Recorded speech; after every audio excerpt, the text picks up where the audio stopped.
मैं आज एक ऐसे गौ सेवक से आपको मिला रहा हूं जिसने अपना जीवन गौ सेवा के लिए समर्पित किया है। जहां मौका मिलता है, जिस रूप में भी मिलता है, वो अगर गौ घायल है उसके उपचार में लग जाते हैं, उसके लिए कुछ ना कुछ अपना अंशदान करते रहते हैं। और ये उत्तराखंड के एक युवा हैं जो सुरखंडा देवी से मेरे साथ जुड़ रहे हैं और मेरी मुलाकात भी उनसे वहीं हुई थी।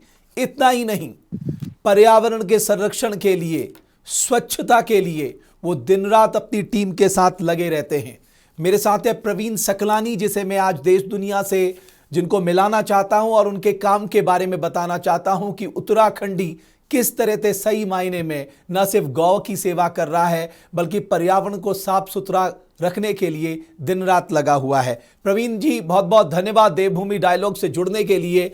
ये कब से आपने शुरुआत की थी जो गौवंश की सुरक्षा के लिए, थोड़ा बताइए हमारे दर्शकों को।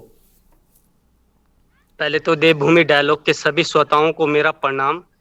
और मैं पहले से ही मेरी एक रुचि थी कि मैं स्वच्छता के लिए और गौ माता के लिए कार्य करूं, मगर अभी मैंने इसकी रफ्तार बहुत तेजी से की है। जो अभी आपका पूरा एक साल हो चुका है। 28 तारीख को मेरे को पूरा एक साल हो गया जो मैंने पूरा समर्पण किया है कि एक भी मिनट मैं अपने काम को नहीं देखते हुए बल्कि गौ माता के लिए कार्य करता हूं। तो एक साल मेरे को अभी पूरा हो गया जो गौ माता के लिए दिया है। साथ ही साथ आपकी टीम मैंने देखा काफी स्वच्छता अभियान में लगी रहती है, तो कैसे आपने लोगों को कन्विंस किया? जी, अभी लोगों की सोच ऐसी थी कि भाई स्वच्छता को लेकर इधर उधर कहीं भी गंदगी कर लेते हैं, मगर एक एक व्यक्ति को जोड़ना आज के दिन में बड़ा मुश्किल है। मगर मेरे साथ जो लोग जुड़े हुए हैं वो एकदम दिल से जुड़े होते हैं और काम करने के लिए अग्रसर रहते हैं कहीं भी हो। तो मैं जहां भी जाता हूँ लोगों से यही कहता हूँ कि पहले अपने देवभूमि उत्तराखंड को स्वच्छ और सुंदर बनाइए, जिससे आपका पर्यटक यहाँ पर आएगा और आपको पर्यटक जब आएगा तो आकर्षित होगा आपके कार्य को देखकर। तो इससे पर्यटक को भी बढ़ावा मिलेगा। जो पर्यटक जो देवभूमि उत्तराखंड में आने के बाद जो गंदगी करता है वो एक बार ही सोचेगा कि हमें गंदगी नहीं करनी चाहिए क्योंकि यहाँ पे स्वच्छ और सुंदर है। यदि आप इसी तरीके की गंदगी खुद में करेंगे तो बाहर से आने वाला पर्यटक भी गंदगी करेगा। तो मैंने यही सोचा कि पर्यटक को बढ़ावा देना है तो गंदगी को खुद से जागरूक होना पड़ेगा। ये जो हमारे गौवंश हैं, ये आपने कई गौशाला भी खोली है मुझे मालूम है। हम इनको कैसे सुरक्षित रखें, ये सबसे बड़ा सवाल हम सबके सामने है आज। गौशाला जो खोलना मेरा एक उद्देश्य नहीं था, मगर मैंने सबसे पहले जैसे सुरकुंडा देवी में एक बेटी हुई थी, उस बेटी की जान बचाने के बावजूद एक महिला, मैं जब गायों पे काम करता रहता, कहीं भी गायें रोडों पे पड़ी रहती हैं, एक्सीडेंट हो जाती हैं और मर जाती हैं।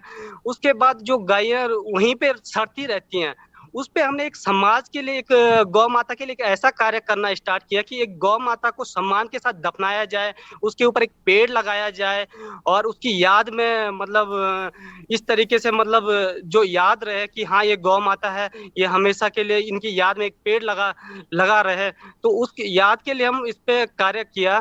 फिर जैसे सुरकुंडा देवी में जो बेटी हुई थी, उसके बावजूद एक महिला ने हमें 10 नाली जो डोनेट की है जमीन, उसके बाद उनको देखते हुए एक दो लोगों ने जैसे सेम मुखेम में हमें 200 नाली डोनेट की है महाराज जी ने, कि हमारे कार्य को देखते हुए। तो हमने सोचा कि गौशाला खोलना एक कार्य नहीं है, बल्कि उसको एक हम चाहते हैं कि जो गौशाला हम खोल रहे हैं आज, लोग गौशाले तो खोल रहे हैं मगर गौशाले बंद हो जाते हैं क्योंकि वहां पर प्रॉपर तरीके से न चारा मिल पाता है, न लोगों को सहयोग मिल पाता है किसी का, न सरकार का। और लोग सोचते हैं कि गौशालों में बहुत ज्यादा धन आता है, जो गौशालों में गायों को छोड़ दो, मगर गायों को गौशाले में छोड़ना एक मेरे हिसाब से ये नहीं है कि आप गौशालों में गायों को छोड़ दो, ये बेहतर प्लान होगा। मगर हम रोडों पे कहीं भी गायें मिले उसके लिए कार्य करें, वो हमारा प्लान है। मगर हमने गौशाला जो खोला है इसलिए खोलने की हमने प्रयास किया है कि जो अभी खोला है वो महाराज जी का गौशाला, उसको हम चला रहे हैं जो 6 मुखे में है। तो वहां पर लोग आए और उस गौशाले को अब देखें, जो पहले की स्थिति थी और आज की स्थिति है उसमें लोगों को बहुत अंतर देखने को मिलेगा। जहां गायें, वहां पर 150 गायें मरी हुई जो मिली थी, उनके सब को हमने इकट्ठा किया और उनको इकट्ठा करके एक गड्ढे में डालकर उसमें एक पेड़ लगाने का जो कार्य किया, वो समाज के लिए एक अच्छा संदेश है कि लोग इस तरीके से सोचें कि गौ माता एक हमारी माँ है, इसको सम्मान के साथ दफनाना चाहिए। जीते जी इनकी पूजा कर देनी चाहिए। ऐसा नहीं कि आप एक पूछ पकड़ के आप स्वर्ग पहुंच जाएंगे। ये मेरा एक संदेश है लोगों को कि आप ये ना सोचें कि बिना सेवा किए हुए आप स्वर्ग पहुंच जाएंगे। गौ माता की सेवा करें, किसी भी रूप में करें, या रोड पे करें, या कहीं गौशाले में करें। पहले तो मैं कोशिश यही कहना चाहूंगा लोगों को कि गाय की सेवा अपने घर में करें, गौशाले में ना छोड़ें, क्योंकि गौशाले में जो दुर्दशा गायों की हो रही है वो बहुत बुरी दुर्दशा हो रही है।